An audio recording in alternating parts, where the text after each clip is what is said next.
小室圭さんのホームページが新たに更新されておりました。ご紹介します。その前に、女性自身さんを引用させていただきましょう。遠く離れたニューヨークで生活している小室夫妻。最近では小室さんの新しい業務に注目が集まっている。ニューヨーク在住の日本人ジャーナリストはこう語る。法律事務所ローエンスタイン・サンドラーで勤務している小室さんは今年2月に正式にニューヨーク州弁護士になりました。その頃所属していたのはコーポレートとザ・テックグループというチームである。そうなんですよ。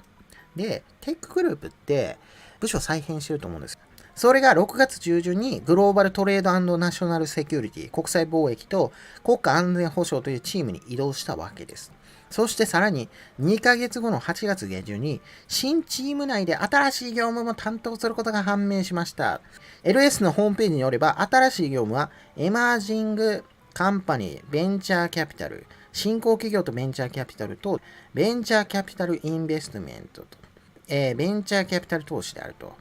多分違うと思うんですけどね。グローバルトレード&ナショナルセキュリティとベンチャーキャピタル系は全く関係ないんですよね。なおかつこの辺の業務はテックグループの業務ですから、つまり構造が違うと思うんですよ。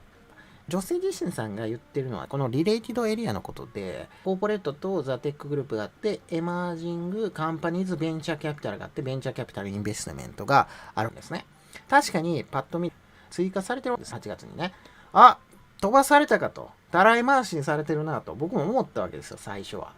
けども、もっと深刻で、過去すでにたらい回しにあった結果、グローバルトレードナショナルセキュリティに入っていると思うわけですね。で、ザ・テックグループを試しに押してみると、テックグループに飛ばないんですね。エマージングカンパニーズベンチャーキャピタルに飛ぶんですよ。ですから、部署の名前が変わった、かつ再編されたかと。エマージングカンパニーズベンチャーキャピタルの下には、このスタートアップエマージンググロースカンパニーズとか、ベンチャーキャピタルインベストメントとか、ベンチャー、デッド、ベンチャー M&A がある。この4つの勝負所がぶら下がっている状態だと。ですから、エマージングカンパニーズの下の部署であるベンチャーキャピタルインベストメントに小室はいたと。だから、起こってることとしては、ザ・テックグループで何やってるか分かんなかったんですよ。広すぎてね。だから再編されてですね、4つの部署に分かれていると思うんですけども、小室君がいた部署がはっきり分かったと。小室君がいたのは下のベンチャーキャピタルインベストメントであると。このベンチャーキャピタルインベストメントにはエドさんっていう方がいるんですけども、これ週刊誌で小室君が狙ってる上司だと言われてたわけですね。名前は出されてなかったんですが、結構優秀な弁護士で、経済誌に寄稿をしたりとか、おそらくウォールストリートジャーナルかなと。というわけで、女性自身はエマージングカンパニーズ&ベンチャーキャピタルとベンチャーキャピタルインベストメントの業務をやってますよと書いてあるんですけど、それ過去の話かなと。この人に媚び売りに行ってうまくいかずに失敗して、その結果ナショナルセキュリティに拾われたと僕は思うわけですね。だから深刻だと思うんですけどね、そんな仕事できないからね、飛ばされたんじゃないんですかって思うわけですね。で、ここまで頻繁に小室さんの担当が変わるのは異例なほど優秀ということなんでしょうかと。そんなわけないですよね。一般的に米国の法曹界では新人弁護士が一つの部署で仕事を覚えるためには最低でも2、3年はかかると言われているんですと。ニューヨーク州の弁護士になってから3ヶ月ぐらいです。払い回しとされてますから、相当できないんだろうなと思うわけで。この江戸さんにも相当嫌われてるんじゃないのかなと僕は予想してますけど、逆に指導を受けている先輩との人間関係がうまくいっておらず、たらい回しにされているという可能性も否定はできません。可能性になっているんですが、たらい回しにされているからグローバルトレードナショナルセキュリティにいるわけですね。だから電話番として彼は頑張ってるんですね。小室圭君は多くの総合法律事務所でコピーもまともにできないと。だから雑用すらできないんですね。これ弁当配達がやっぱり彼の天職なのかな。弁当配達の時でもイヤホンつけてますから、やる気ないわけで、結論ですね、何もできないんじゃないのかなと。残念ながらね。彼は非常にポンコツなんですね。だから、コーチ特権がないと、この男はですね、こんな事務所にいることもできなかっただろうし、今、奇跡的状況ですね。そろそろクビじゃないのかな。で、面白い動きがありまして、小室圭君のニュースインサイトが更新されてたんですよ。2つ更新が入ってるんですね。ドリンさんっていうのが上司ですね。クライアントアラートをお客さんに向けて相談してくださいよっていう感じですね。で、ニュースレターですね。で、ここのコンタクトのメンツなんですけど、ほぼ全員専任ですね。グローバルトレードナショナルセキュリティの専任ってワシントンしかいないですよ。ただ一つ例外が、小室だけ例外です。小室だけなぜかニューヨークで専任なんですね。意味がわからないんですね。ニューヨークで全員兼務してるわけです。片手間でみたいな部署だと思うんですね。国家安全保障とかに関わる分野ですから、ホワイトハウスとか、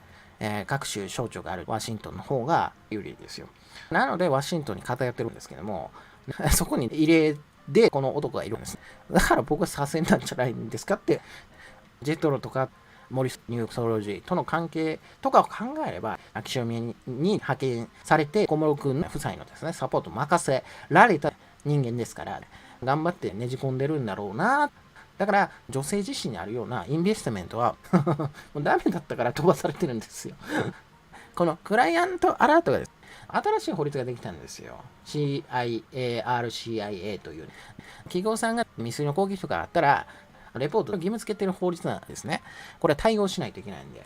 なんかわからないことあったら聞いてくださいねみたいな感じで、K 小室のコンタクトを載せてあるんですね。誰が電話するんですか？はい。それこそ新しいセキュリティリスクですけど、しれっと名前が書いてあって、もし企業が小室に電話したらどうなるのか、むちゃくちゃな結果になるんじゃないですか。